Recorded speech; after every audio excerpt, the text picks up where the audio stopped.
How about this? Quick advice for people thinking about investing in cannabis. I don't know. You can't, like anybody that wants to spend money on open a dispensary, put a bunch of money into a cultivation. What would you tell them? What is your objective? I've got guys that come in and I ask them, and this is just investors or anybody that's coming in looking to get into the cannabis industry, right? Well, what do you want to do? Dispensary. Why? Well, it's the cannabis industry. I'm like, it's not the cannabis industry. Dispensary is you getting into the retail business. That's right. Advice for an investor. So forget about what you read on a financial pro forma. Like I said, give me a pen and paper. Well, actually, not me. Give my CFO a pen and paper.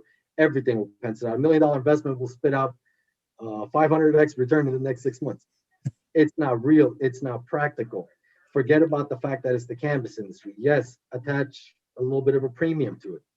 But if you wouldn't invest in that company, if you wouldn't invest in a traditional retail business, why would you invest into it as a cannabis business? There's got to be a business model there. There's got to be fundamentals there.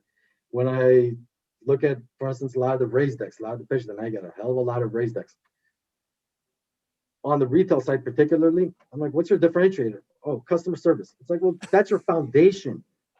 That's not a differentiator. If you don't even have customer service as your baseline, what the hell are you doing?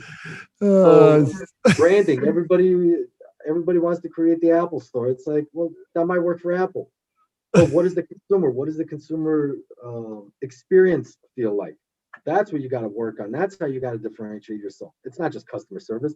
Go into the boardroom, go to 99 Designs, put up a couple $100, you'll get yourself a logo and a name. A logo and a name doesn't make a brand. There's brand equity that's built there. So for the investor specifically, it's understand the fundamentals. I mean, look at cultivation, you look at retail, you look at manufacturing. There's different business models that come with all those licenses, but everybody's got a great idea.